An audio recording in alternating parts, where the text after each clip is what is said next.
अब खेल जो है वो बदल गया है। केवल उत्तर याद रखने से काम नहीं चलने वाला, सोचना पड़ेगा।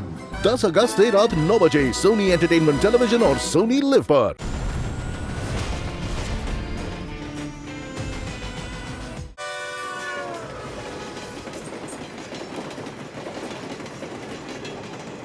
आलोक, भाई साहब, आपने मेरे हस्बैंड को देखा क्या? नहीं देखा मैम।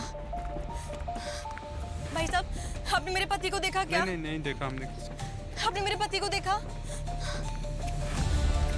भाई साहब, आपने मेरे पति को देखा क्या? व्हाइट शर्ट और ब्लू जीन्स पहने हुए थे। शायद उस स्टेशन पर रह गए होंगे। भाई साहब, भुसावल के बाद ट्रेन कहीं रुकती नहीं है, डायरेक्ट मुंबई जाती है, फिर कहाँ उतरेंगे? वो शायद भुसावल में रह गए होंगे। अरे नहीं नहीं, वहाँ से जब ट्रेन निकली थी हमने एक राउंड मारा था, सब लोग अपने बर्थ पे सो रहे थे। मैं दूसरी बोगी में देखकर आती हूँ। मैडम जी, इंटरकनेक्टिंग शटर बंद है, रात को चोरी चकारी का डर रहता है, तो रात को भुसावल के बाद तो वैसे भी दरवाजे लॉक कर दिए थे, और ये बोगी छोड़ के तो वो कभी जा भी नहीं सकते। तो फिर कहाँ गए मेरे आलोक?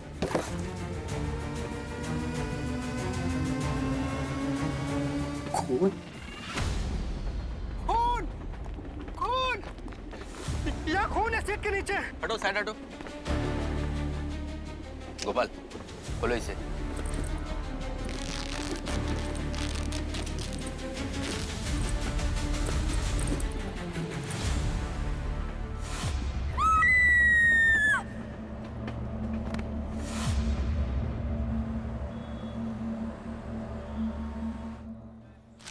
चौबीस, 25। सर, बॉडी को 26 हिस्सों में काटा है। बहुत फुर्सत में बैठ के काटा है बॉडी को। इतना टाइम था क्या खूनी के पास, वो भी इतने लोगों के बीच में? यही तो चौंकाने वाली बात है। बॉडी को 26 टुकड़ों में काट के रीचा के बैग में ही डाल दिया, और यहाँ पे किसी ने ना देखा कुछ ना सुना। तो इसका जवाब तो ये पैसेंजर्स और इसकी पत्नी दे सकती है कि आखिर इस बोगी में हुआ तो हुआ क्या है। देखता हूँ।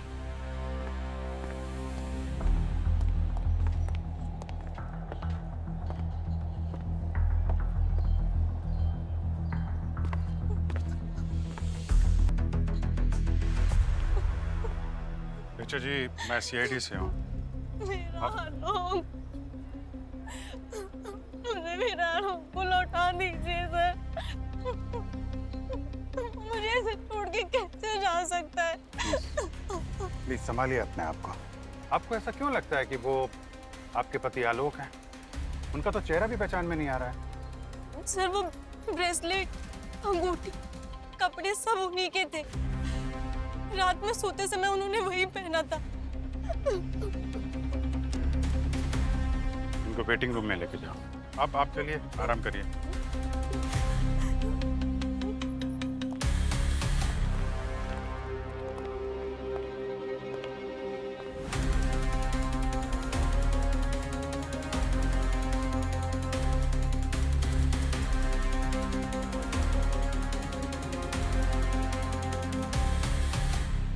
तुम्हारी ड्यूटी थी ना ट्रेन में?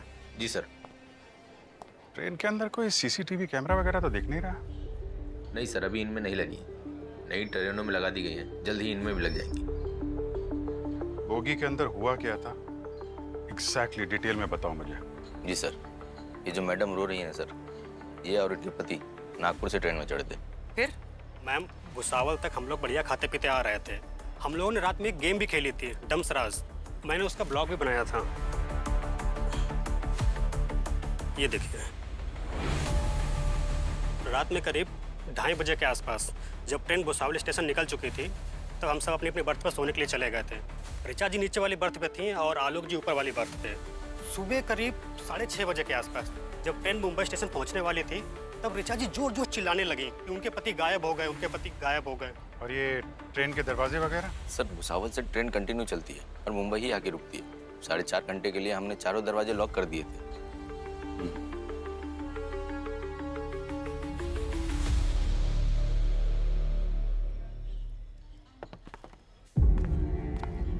ये सारे पैसेंजर्स और गार्ड्स घोड़े बेच के सो रहे थे क्या? या नींद की गोलियां खा ली थी? इतने भरे हुए डब्बे में किसी ने यहाँ पे कुछ होते हुए देखा नहीं, नहीं सुना।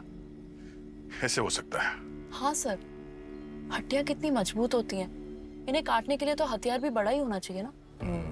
हाँ सर, ऐसा चमत्कार तो कोई जादूगर भी नहीं कर सकता सर। इस डिब्बे की अच्छी तरह से तलाशी लो। अगर इस बॉडी को ट्रेन के अंदर काटा गया है तो खून के छींटे भी जरूर उड़े होंगे। देखो जरा। मैडम, मेरी नींद बिल्ले जैसी है, एक सुई गिरे तो नींद खुल जाए, और यहाँ तो सामने के सामने एक जिंदा आदमी का मुंह कुचल दिया गया, उसकी बॉडी के टुकड़े टुकड़े कर दिए गए और मुझे आवाज तक सुनाई नहीं दी। ऐसा नहीं हो सकता कभी।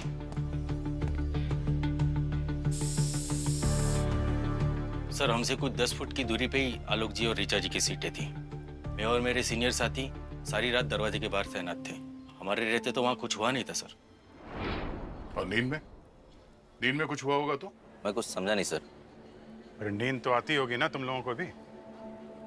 3 से 5 बजे का समय बड़ा खतरनाक होता है, अच्छे लुढ़क जाते हैं। जो भी बोलना सोच समझ के बोलना। मेरे कानों में लाई डिटेक्टर लगा हुआ है। सर, हमें सोने के लिए नहीं, लोगों की सुरक्षा के लिए रखा गया। सर, हम सीआईडी वाले नहीं है तो क्या हुआ, लोगों के लिए हम भी जान दे सकते हैं। वेरी गुड विकास जी, बहुत अच्छे। क्या जज्बा है आप पे और आपकी टीम पे। मैं कोई शक नहीं कर रहा हूँ, पर क्या करें, हमारा काम ही कुछ ऐसा है, कभी कभी सख्ती करनी पड़ती है।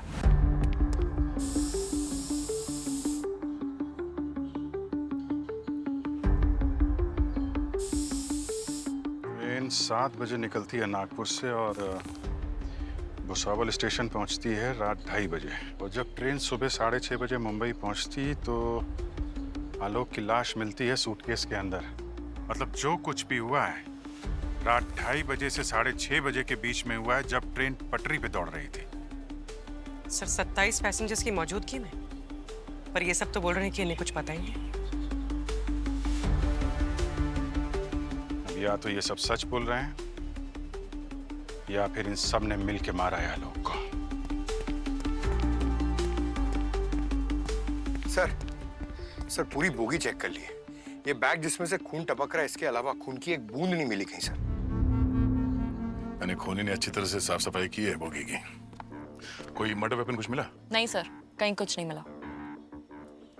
खून की बूंद सिर्फ बैग के आसपास ही है।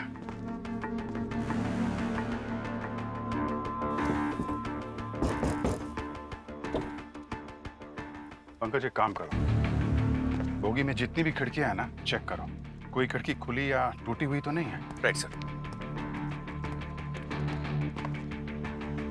मर्डर वेपन हवा में गायब हो गया क्या?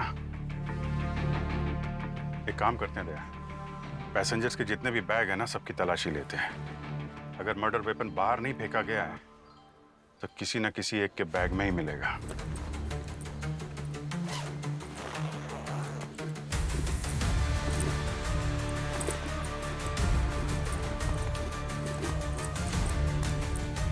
सर, हाँ पंकज। सर, ये बोगी की जितनी भी खिड़कियां हैं ना, सब बराबर है सर, एक भी टूटी हुई नहीं है। इनफैक्ट जो इमरजेंसी सील का रबर है वो वैसे का वैसा ही।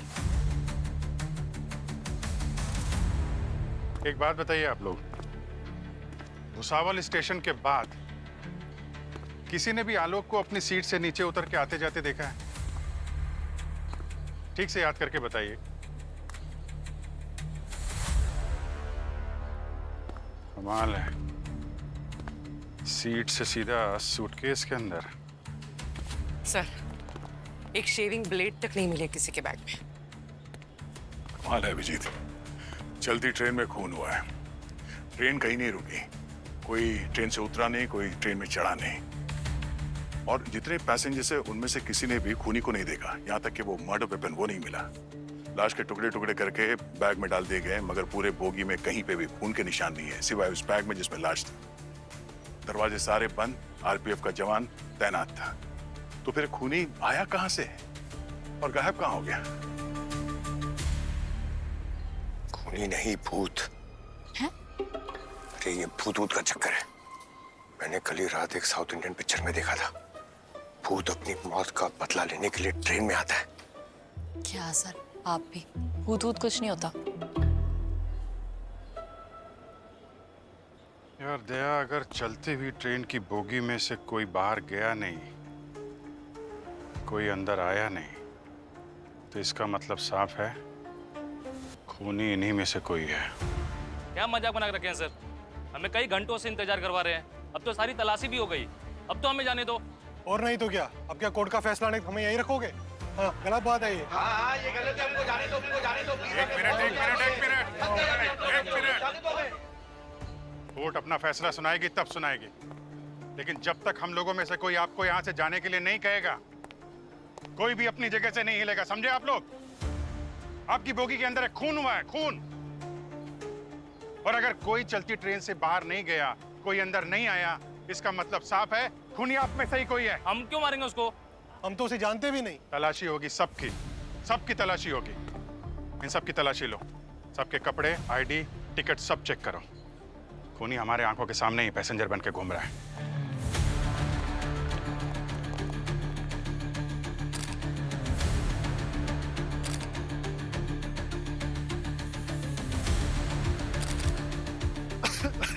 Thank you sir. सारे पैसेंजर्स चेक हो गए हैं, लेकिन कुछ नहीं मिला। मिल गया सर, मिल गया, खूनी मिल गया सर। मैं बताता हूँ, अब ये देखिए, इस बोगी में 27 लोग थे, अभी हमारे सामने 26 लोग खड़े, मतलब 27वां खूनी है ना सर। जैसे ही ट्रेन रुकी, उसको मौका मिल गया, वो भाग गया। भाई साहब, 27वां आदमी भागा नहीं है। 27वां आदमी लाल सूटकेस के अंदर मरा पड़ा हुआ है, आलोक। गिनती मैच हो गई आपकी Pankaj ji? Sorry sir, sorry. Pankaj, लाश को पोस्टमार्टम के लिए भिजवा दो, ओके? हाँ सर, ठीक। Sorry sir, sorry sir. Abhijeet, एक बार फिर से आलोक की पत्नी से पूछताछ करते हैं। देख, समझ में नहीं आ रहा, क्योंकि अगर वो खूनी चाहता तो लाश को ट्रेन से बाहर फेंक सकता था, वो अपने साथ ले जा सकता था, मगर उसने ऐसा नहीं किया। उसने रीचा के पति को मार के उसकी लाश को रीचा के बैगेज में क्यों डाल दिया? आप लोग मुझ पर शक कर रहे हैं सर। मैं और आलोक एक दूसरे से बहुत प्यार करते थे। आप चाहे किसी से भी पूछ लीजिए। एक तो मैं इतनी तकलीफ में हूँ, ऊपर से आप लोग। देखिए, हमारा काम है हर तरह के सवाल पूछना, जिससे हम खूनी तक पहुंच सके। उन 26 पैसेंजर्स में से आप भी थी उस बोगी में, तो जितने वो लोग शक के दायरे में हैं, उतनी आप भी हैं। कैसे? सब कुछ तो आपके सामने है सर। अगर मैंने आलोक को कुछ किया होता तो आसपास लोगों को कुछ पता नहीं चलता क्या? देखिए सर, आप लोग यहाँ अपना टाइम बर्बाद करने की बजाय खूनी को ढूंढिए। बिना मतलब मुझे परेशान कर रहे हैं। सूटकेस लॉक तुमने किया था? जी, चाबी मेरे ही पास है। तो तुम्हारे बिना सूटकेस खोले कोई वो लाश तुम्हारे सूटकेस के अंदर कैसे रख सकता है, बताओ?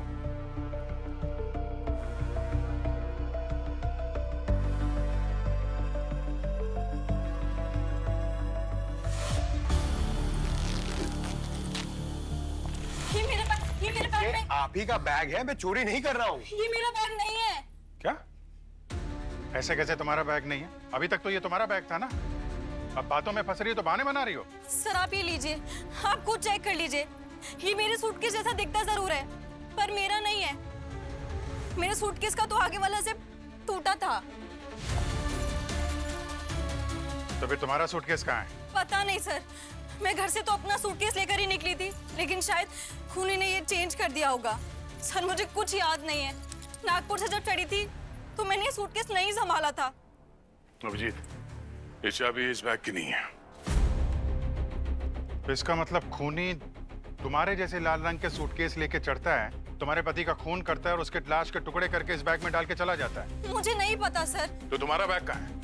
तुम्हारा बैग खूनी ले गया? उस साल के बाद ट्रेन कहीं पे रुकी भी नहीं थी। नहीं पता सर, मुझे नहीं पता, कुछ नहीं पता मुझे। अभिजीत, मैं और अवनी नागपुर स्टेशन जाके पता करते हैं, जहाँ से कहानी शुरू हुई है, वहीं से कुछ पता चलेगा। ठीक है, चलो। पंकज सर, भुसावल स्टेशन से लेके मुंबई स्टेशन तक जो रेलवे ट्रैक है ना, उसको ड्रोन से चेक करो। देखो कोई लाल बैग या मर्डर वेपन जैसी कोई चीज दिखती है क्या? सर ये तो भूसे के ढेर में सुई ढूंढने जैसा है। हमारे पास दूसरा कोई चारा नहीं है पंकज। खूनी को पकड़ने के लिए भूसा जलाना भी पड़े तो जला दो। जातो सर। सर। हाँ पूर्वी। सर पैसेंजर सारे इरिटेट हो रहे हैं, क्या करें? ठीक है, उनके नाम और पते तो हैं हमारे पास, जाने दो, लेकिन उनको बोलो शहर छोड़ के ना जाए। Okay sir. पर सर ये रिचा के खिलाफ हमारे पास कोई ठोस सबूत नहीं है, जाने दो, लेकिन 24 घंटे नजर रखो इस पर।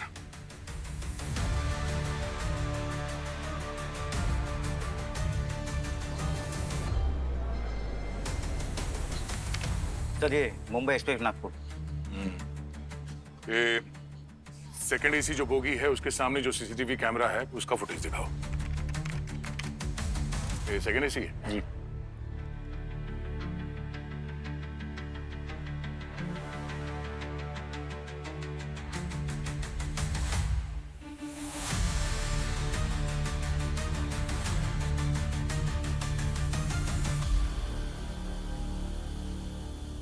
एक मिनट, जरा पॉज करना, थोड़ा रिवाइंड करना।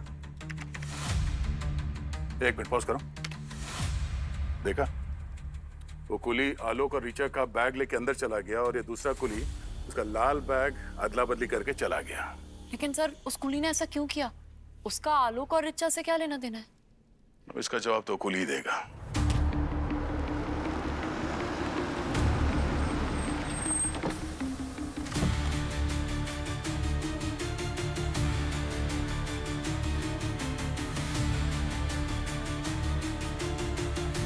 यही है वो।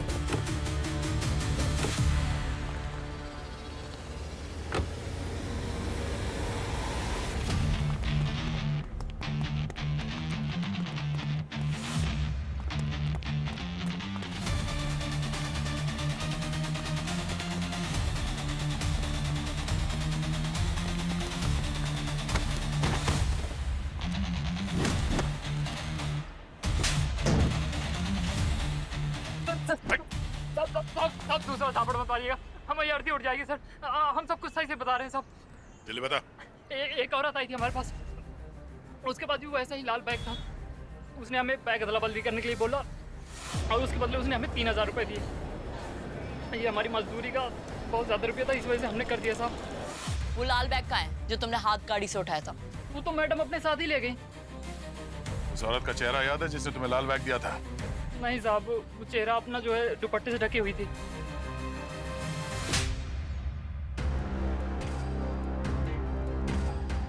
सर रीचा सच बोल रही थी, उसे बिल्कुल नहीं पता था कि उसका बैग कब और कहां बदला गया। नागपुर स्टेशन पे कूली मिला है सर, उसने पैसे की लालच में आकर यह काम किया है। उसको किसी औरत ने यह काम करने के लिए दिया था। उसने उस औरत का चेहरा नहीं देखा सर, चेहरा ढका हुआ था।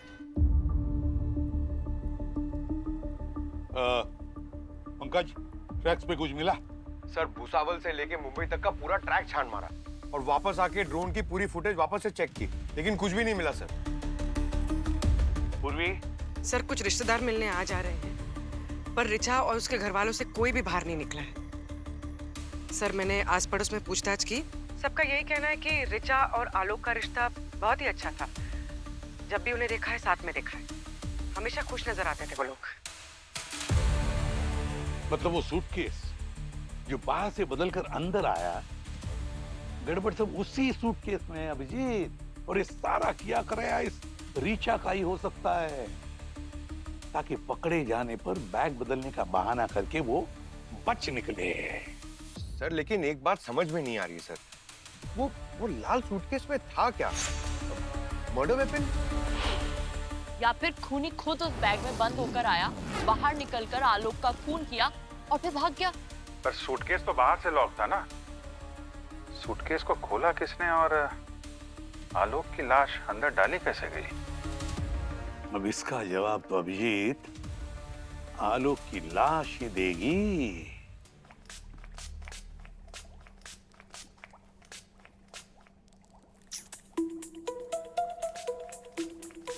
सर, वाह सर, प्लास्टिक का सिक्का। Don't touch it.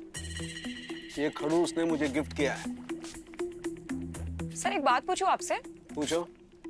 सर क्या ये एसीपी सर आजकल की मॉडर्न टेक्नोलॉजी से वेल अपडेटेड है? उसका नाम एसीपी प्रद्युमन है। एसीपी का दिमाग एआई से भी ज्यादा तेज चलता है। And never ask these kind of questions, particularly regarding ACP sir.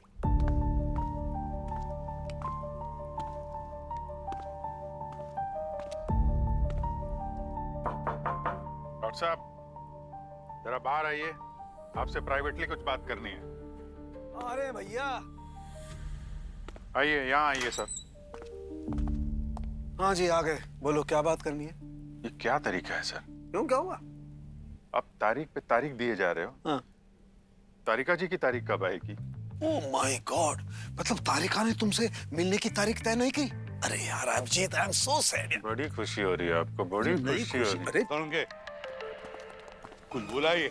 हाँ बोला ना, बहुत कुछ बोला बॉस। इसका चेहरा किसी भारी पत्थर से बार बार मार करके एकदम कुचल दिया गया है, ताकि चेहरा पहचान में ही नहीं आ सके। अरे कुछ नया बताइए सर, ये हमें पता है। अच्छा?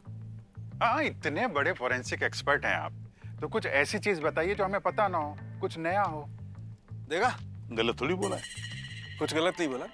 अच्छा, तो आपको ये बात पता है क्या, ये लाश के जो इतने टुकड़े हुए हैं, ये किसी इलेक्ट्रिक आरी से काट करके हुए हैं? इलेक्ट्रिक आरी से? जी। इलेक्ट्रिक आरी से ट्रेन में? कहीं पर छींटे तो नहीं उड़ी थी? ये इलेक्ट्रिक आरी साउंड प्रूफ थी क्या? अरे यार, मतलब सर इलेक्ट्रिक आरी है, ट्रेन में आवाज आई होगी ना। ये बस करो यार, अपने थॉट की ट्रेन को जरा ब्रेक दो। बॉस, ये लाश ट्रेन में काटी ही नहीं गई है। तो क्या तेरे घर में काटी गई थी? अरे क्या यार तुम बात करता है यार। सर ये लाश कब और कहाँ काटी गई है, बताइए ना। देखो, मुझे इतना पता है कि लाश 3 दिन पुरानी है, सड़ न जाए इसलिए इस पर फॉर्मेलिन छिड़क दिया गया है। 3 दिन पुरानी? जी हाँ। अरे सर, कल रात 3 बजे तक आलोक ट्रेन में ही था, पैसेंजर्स ने देखा है, हमने भी वीडियो में देखा है उसे। सर लेकिन अगर ये लाश 3 दिन पुरानी है तो ये आलोक की तो हो ही नहीं सकती। ये लाश आलोक की है ही नहीं, आलोक जिंदा है। आलोक जिंदा है तो फिर ये लाश किसकी है सर? वही तो हमें पता लगाना है कि ये लाश है किसकी। ये मैं कैसे बताऊं भाई? अरे तुम लोग ढूंढो ये लाश है किसकी। सर मेरा तो सर चकरा रहा है सर। ये लाश जिसकी भी है, इसे नागपुर स्टेशन पे उसी वक्त चढ़ाया गया था जब सूटकेस की अदला बदली हुई है। ये लाश कटी हुई ही ट्रेन में आई थी। बिल्कुल सही अभिजीत। कोई तो रीचा को फंसाने की कोशिश कर रहा है आलोक के खून में। फिर आलोक कहाँ गायब हो गया सर? वो भी तो ट्रेन में ही था। सर मेरी काउंटिंग गलत हो ही नहीं सकती, मैंने कहा था ना आपसे। सर ये आलोक ही है 27वां पैसेंजर जो ट्रेन से गायब हुआ था। अरे यार पंकज, थोड़ी देर के लिए उस ट्रेन से तुम उतर जाओ। पहले हमें ये पता लगाना है कि आदमी है कौन। इसे ऋचा को फंसाने के लिए इतनी बेरहमी से मार के काटा गया है, और आलोक के गायब होने से इसका क्या कनेक्शन है? अभिजीत, इस लाश की टिकट नागपुर में कटवाई गई है। इसके बारे में वहीं पर सब कुछ पता चल जाएगा, नागपुर में। क्या आलोक जिंदा है? पापा, आपने सुना आलोक जिंदा है? फिदल तुम्हारे भैया जिंदा है। सर आपके साथ आए हैं क्या आलोक? कहाँ है आलोक? आलोक देखिए, वो हमारे साथ नहीं है, लेकिन आप उन्हें ढूंढने में हमारी मदद कर सकते हैं। ढूंढने में मदद मतलब? देखो रिचा, वो सूटकेस तुम्हारा नहीं था, ये हमें पता चल चुका है। उसमें लाश भी किसी और की थी। तुम्हारा पति आलोक जो तुमसे बहुत प्यार करता था, ट्रेन से अचानक क्यों, कब और कहाँ गायब हो गया, इस पहेली को सुलझाने में तुम्हें हमारी मदद करनी होगी। अब ठीक से याद करके बताओ, उस रात 2:30 बजे जब आलोक ने तुम्हें नीचे की बर्थ पे सुलाया, उसके बाद क्या हुआ? मैम मैं आपको बता चुकी हूँ कि मैं सो गई थी। सुबह जब 6 बजे उठी तो वहाँ आलोक नहीं थे। तो आलोक को ट्रेन निकल गई? ये तो आप लोग बताएंगे ना, मेरा बेटा कहाँ गायब हो गया 26 लोगों के बीच चलती ट्रेन से।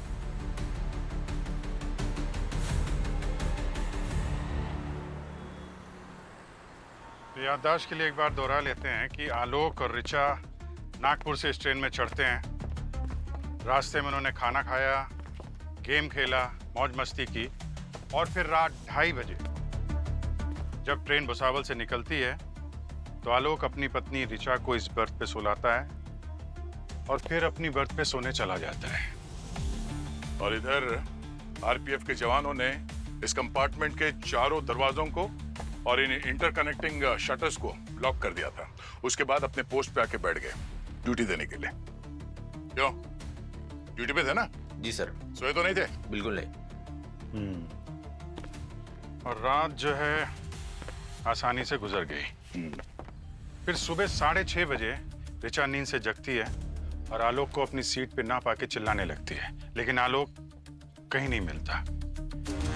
ट्रेन की बोगी की सभी खिड़कियां सही सलामत हैं, तो फिर आलोक कहां से और कैसे?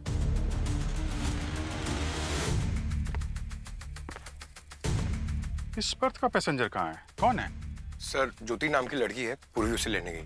ज्योति? सर, ज्योति का फोन बंद आ रहा है और उसके घर पर भी ताला लगा हुआ है। ये ज्योति वही है ना जो उस दिन प्लेटफॉर्म पे पूछताछ के दौरान बहुत खांस रही थी? जी सर।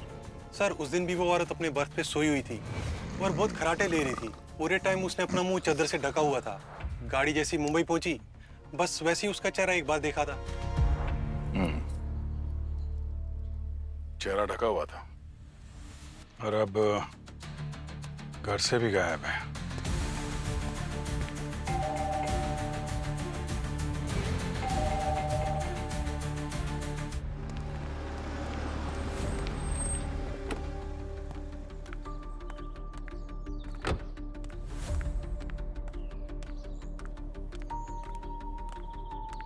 जी कहिए, किससे मिलना है आपको?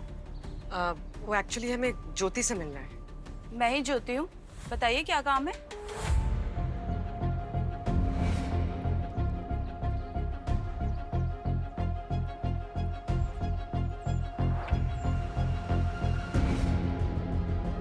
अभिजीत, ये जो भी कोई है, ज्योति की नकली आइडेंटिटी बनाकर ट्रेन में सफर कर रहा था। मगर सर, उसका असली ज्योति से क्या लेना देना है?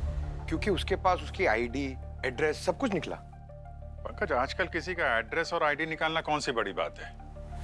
लोग सोशल मीडिया पे अपनी सारी इंफॉर्मेशन डाल देते हैं। इस ज्योति ने भी वहीं से निकाला होगा। अवनी। जी सर। क्या एआई का यूज करके इस लड़की का चेहरा तुम मर्द के चेहरे में बदल सकती हो? मेरा मतलब है जेंडर चेंज कर सकती हो? यस सर, एआई सॉफ्टवेयर से हो जाएगा। तो जल्दी करो अवनी, पता तो चले इस नकली चेहरे के पीछे कौन सा चेहरा छुपा हुआ है।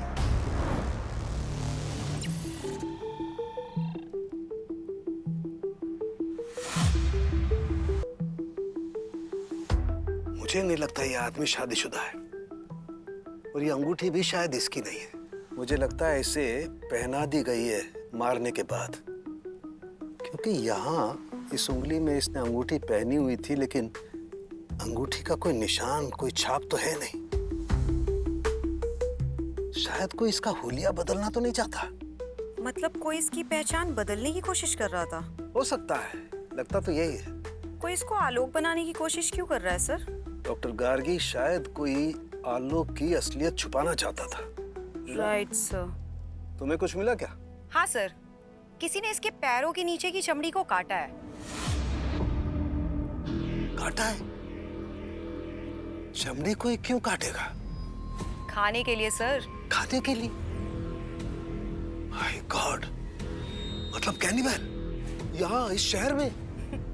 कैनिबल नहीं सर, चूहा। ओह, तो फिर तो डॉक्टर गार्गी या तो इस आदमी को किसी ने टॉर्चर करके मारा है, या फिर ये बेचारा कोई रोड साइड पर रहने वाला मजदूर है, या फिर कोई अनक्लेम्ड बॉडी होगी जिसे बाद में काट दिया गया है। रिचा को फंसाने के लिए इस हद तक साजिश किसने रची होगी?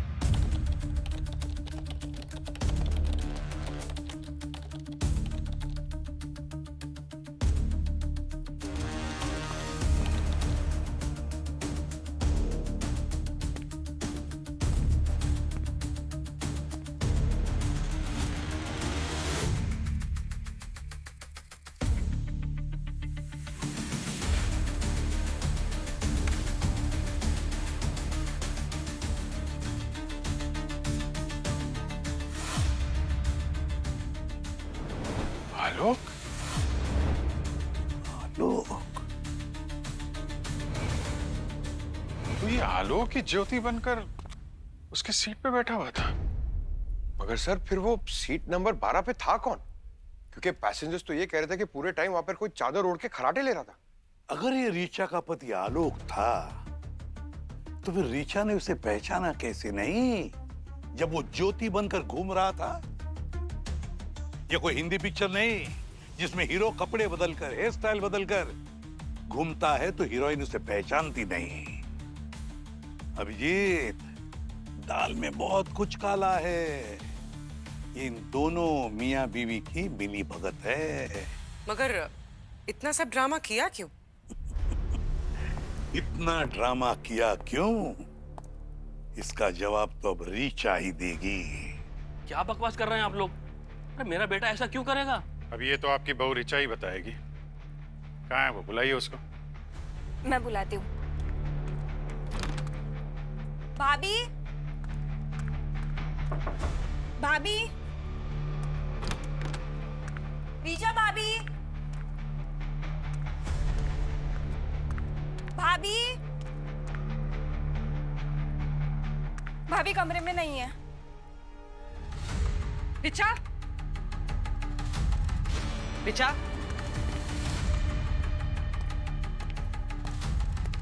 ऋचा,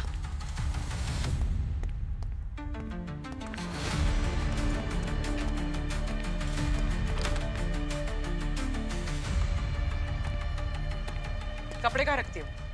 कबर्ड में ही रखती है मैम। सूटकेस?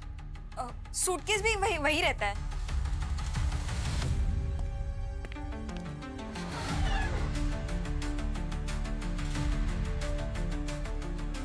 सब भाग गए। बोला था ना उस पर ठीक से नजर रखने के लिए। इतनी लापरवाही, ध्यान कहाँ है तुम्हारा? Sorry sir. सर बैग में आलोक की लाश नहीं थी और बैग की अदला बदली भी हुई है तो मुझे लगा शायद ये ऋचा। तुम्हें लगा कि ऋचा बेगुनाह है कि इसने वैसे ही दिमाग उथल पुथल करके रखा हुआ है। एक ही लीड थी हमारे पास, वो। Sorry sir. मनोहर जी, पहले आपका बेटा आलोक गायब हुआ, अब आपकी बहू ऋचा गायब हो गई है। कुछ कहना है आपको इसके बारे में? सर एसीपी सर सही कह रहे थे। ये सब आलोक और ऋचा का प्लान है। पहले तो किसी आदमी को मार दिया, फिर उसके बाद उसकी बॉडी को सूटकेस में डाल दिया। कैसी बात कर रहे हैं आप? मेरा बेटा और बहू तो बहुत सीधे हैं, वो ऐसा कर ही नहीं सकते। अरे बहू किसी काम से गई होगी, आ जाएगी। अब वो वापस नहीं आने वाली। और इतने ही सीधे हैं आपके बेटा और बहू। तो ये आपका बेटा आलोक, ये औरत बनकर क्यों घूम रहा था ट्रेन के अंदर? और आपकी बहू ऋचा ड्रामा कर रही थी, मेरा आलोक कहाँ गया, मेरा आलोक कहाँ गया? ये मेरा बेटा आलोक नहीं है। हाँ सर, ये मेरे भैया नहीं है। ऐसा कैसे हो सकता है? हमने इसका वीडियो देखा है ट्रेन में सफर करते हुए। ये ट्रेन के अंदर गेम खेल रहा था, लोगों ने देखा है इसको, हमारे पास गवाह हैं। अरे मैं बाप हूँ उसका, अपने बेटे को नहीं पहचानूंगा? नहीं, आलोक नहीं है, बिट्टू है, मेरी बहू ऋचा का भाई बिट्टू। क्या? ये ऋचा का भाई है बिट्टू? तो फिर आलोक? मैं अभी दिखाता हूं।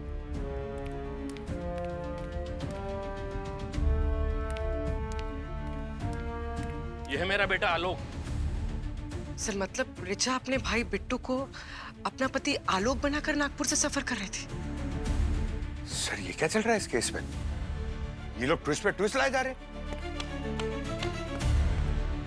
ये दोनों भाई बहन मिलके कौन सी खिचड़ी पका रहे हैं, कुछ समझ में नहीं आ रहा है।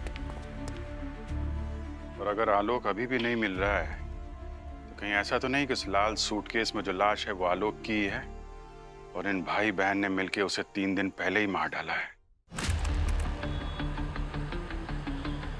अच्छा, 16 दिसंबर को ऋचा जब स्टेशन के लिए निकली थी तो आलोक और बिट्टू साथ में थे क्या? तीनों निकले थे ना साथ में? नहीं सर, सिर्फ ऋचा और दामाद जी घर से निकले थे मुंबई जाने के लिए।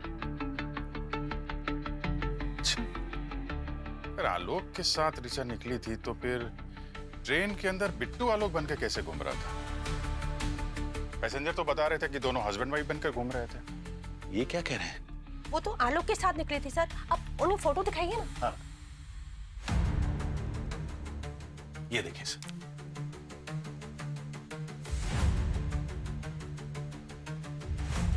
आपका बेटा बिट्टू अभी कहाँ है वो? सर पता नहीं, उस दिन से वो भी घर पे नहीं आया। ये तो बड़ा चक्कर है यार। ऋचा उस दिन असली आलोक के साथ ही निकली थी यहाँ से। रास्ते में आलोक कहीं गायब हो गया और बिट्टू आलोक बनकर ट्रेन में चढ़ गया। सर, सूटकेस में वो जो लाश मिली थी वो आलोक की नहीं है, कंफर्म्ड है। क्या? तो फिर किसकी है? लावारिस है सर। उसे पास के एक मुर्दा घर से एक औरत ने खरीदा था वार्ड बॉय से। तो उस औरत का चेहरा देखा उस वार्ड बॉय ने? नहीं सर, उसने कहा कि उस औरत का चेहरा दुपट्टे से ढका हुआ था। हो ना हो ये वही औरत है जिसने पुली को पैसे देकर बैग बदलवाए थे। सर अगर बिट्टू ज्योति बन के ट्रेन से बाहर निकल सकता है तो औरत बन के बॉडी भी खरीद सकता है। लेकिन बॉडी ट्रेन में रख के बिट्टू अपनी बहन को क्यों फंसाएगा? एक मिनट, वो जरा फोटो फिर से दिखाइएगा आप। जी सर। ये देखिए सर।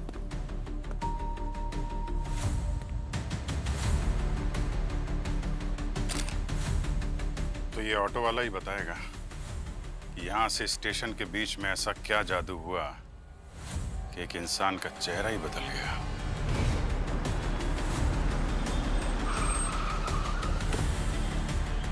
ये तो वही रिक्शा है जिसमें आलोक और ऋचा गए थे। भाई साहब नागपुर स्टेशन जाएंगे?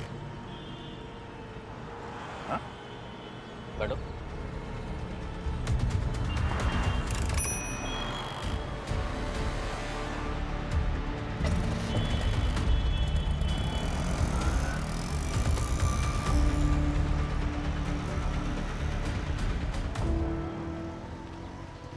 पूछ लो साहब, जो पूछना है पूछ लो।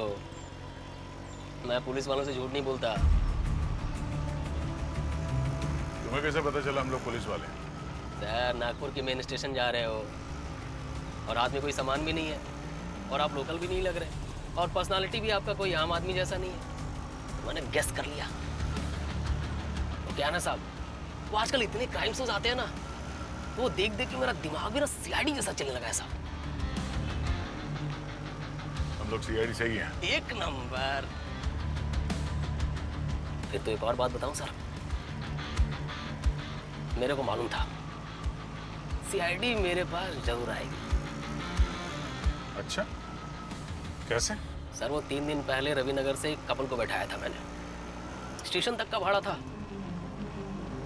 उसी के बारे में पूछने आए हो ना आप? कुछ हुआ था क्या? वो घर से स्टेशन के बीच में लपड़ा हुआ था, कुछ खास बात हुई थी क्या? अरे कुछ क्या साहब, पूरा झोल हुआ था रास्ते में। वो उस दिन जब मैंने उन दोनों को घर से बैठाया तो औरत मेरे को स्टेशन से पहले मेडिकल स्टोर पे रोकने को बोली। वो उसका आदमी बहुत खास रहा था ना साहब, इसीलिए। उसका आदमी दवाई लेने अंदर तो गया, लेकिन बाहर आया कोई और, एकदम सेम डिट्टो कपड़ा, डिट्टो टोपी, सेम टू सेम। तुम्हें कैसे पता चला कि वो पहले वाला आदमी नहीं था? मैंने बोला ना साहब, मैं क्राइम शोज बहुत देखता है। मेरा दिमाग एकदम सीआईडी के माफिक तेज है। वो आदमी टीबी के माफिक खांसता हुआ अंदर तो गया, लेकिन बाहर आया तो एकदम ठीक। और तो और उसकी आवाज भी बदली हुई थी। ऐसा कौन सा जड़ी बूटी खिला दिया वो दवाई वाला? अरे यार, लेकिन जब तुम्हें शक हुआ तो तुमने किसी को बताया क्यों नहीं? अरे साहब, अरे मेरे को लगा कोई प्यार व्यार का लफड़ा होगा। मेरे को काहे को किसी का विलन बनना है?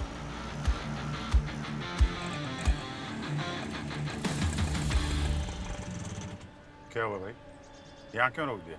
साहब, अभी आपको मेडिकल शॉप जाने का होगा।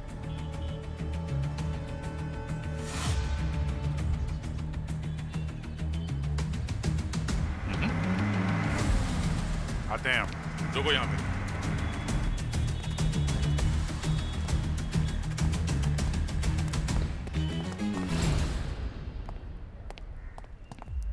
मैं बात करता हूँ। अरे भाई साहब, ये मेरा दोस्त है ना, इसका चेहरा देख देख के मैं बहुत बोर हो गया हूँ। कुछ ऐसी दवाई दीजिए जिससे ये शक्ल सूरत बदल जाए। भाई साहब, ऐसी कोई दवाई नहीं है। चेहरा ही अगर बदलना है तो प्लास्टिक सर्जरी करवाइए। अरे क्या बात कर रहे हो भाई साहब आप? प्लास्टिक सर्जरी की क्या जरूरत है? अभी 2-3 दिन पहले मेरा एक दोस्त आया था आपके यहाँ, आपकी दवाई खा के पूरा का पूरा बदल गया। हाँ, कुछ और बन के आया था अंदर और कुछ और बन के बाहर गया। तुम दोनों नशा करके तो नहीं आए हो? तुम लोग जानते नहीं हो मैं कौन हूँ। एक बार मेरा दिमाग सटक गया ना तो भूकंप आ जाएगा यहाँ, भूकंप। चलो निकले यहाँ से, वरना। हाँ, भूकंप तो आएगा। हम लोग सीआईडी से हैं।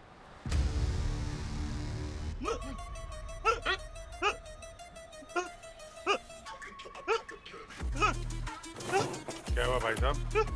हिचकी की दवाई ढूंढ रहे हो क्या? हाँ? जब दया का हाथ पड़ता है ना तो अच्छों की हिचकियां बंद हो जाती है।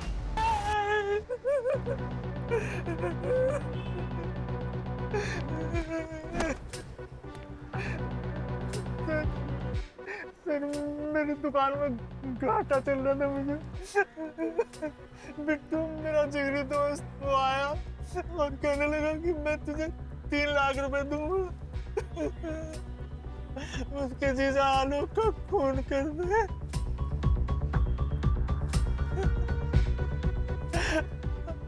अब आप ही बताइए ना सर, आप थोड़े दयालु लग रहे हैं।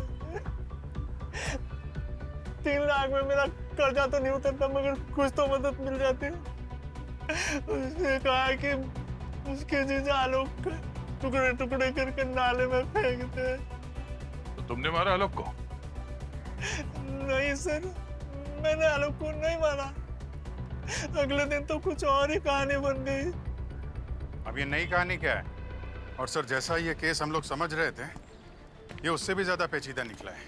हाँ, मगर उनको ये पता नहीं केस चाहे कितनी भी पेचीदा हो, उसे सीधा कैसे करना हम अच्छी तरह से जानते हैं। अभिजीत, ये ऋचा भाग गई है नागपुर। जल्दी से बिल से बाहर निकालो उसे। Okay sir. ऋचा नागपुर में ही है। हाँ पूर्वी बताओ। सर रिचा और बिट्टू का पता चल गया है। कहाँ पे? ये लोग अपने आप को बहुत स्मार्ट समझ रहे थे। इन्होंने अपने डैड का क्रेडिट कार्ड स्वाइप किया है आज ही आशा लॉज में। Good job Purvi, very good. Thank you sir. Asha laws.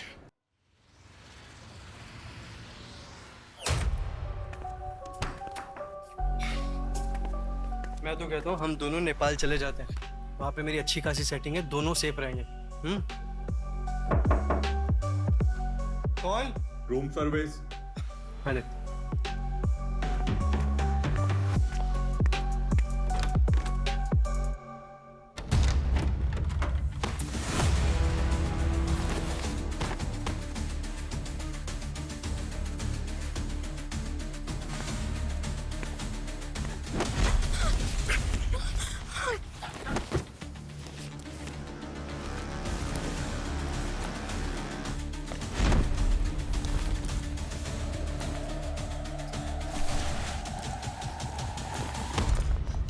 अच्छा हुआ सर आप लोग आ गए, नहीं तो आलोक हमें मार देता। आते सर, यहाँ तो फैमिली एक्शन चल रहा है। अरे यार, ये लोग तो एक दूसरे को मार ही डालेंगे। उससे वायलेंस देखा नहीं जाता है। यार दया, रुको यार, रुको यार।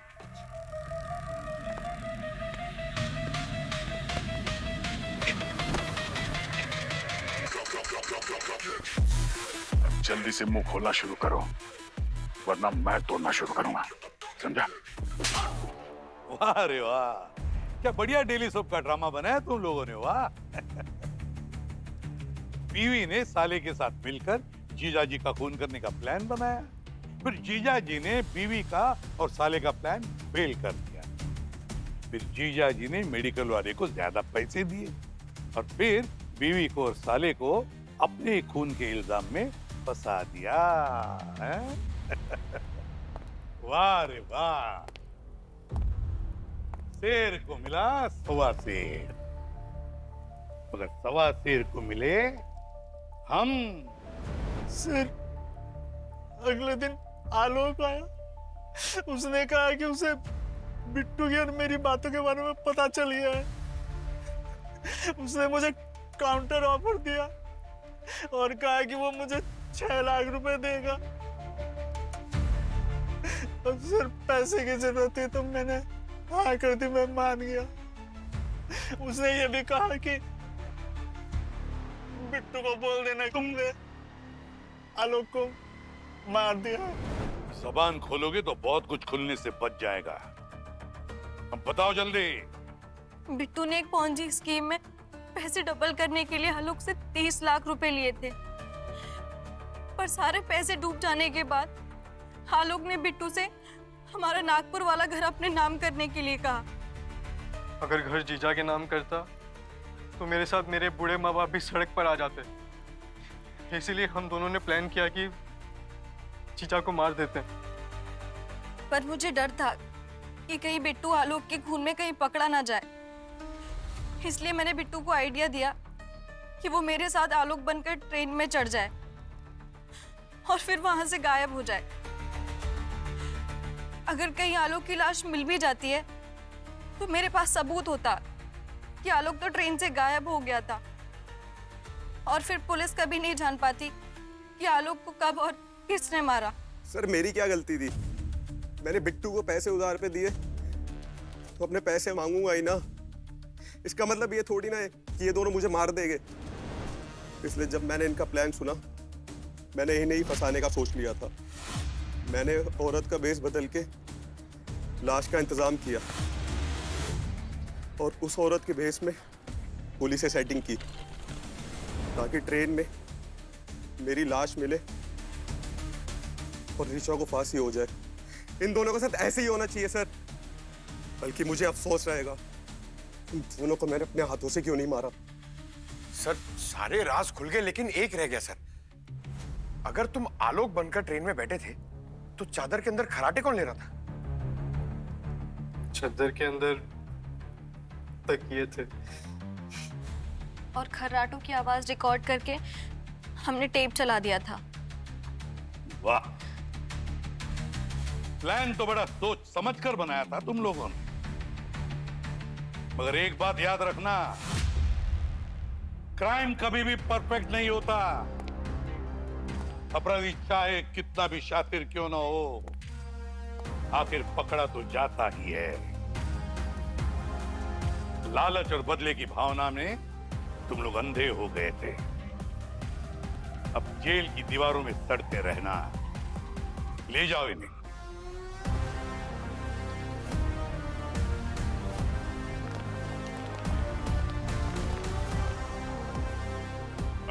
पूर्वी,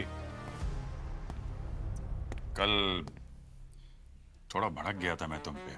क्या करें, काम में थोड़ा सटक जाता है कभी कभी। Sorry, I don't mind. Sir sorry नहीं सर। सर जब तक सीनियर खड़ूस ना हो तब तक काम अच्छा नहीं होता। ये बात तो है।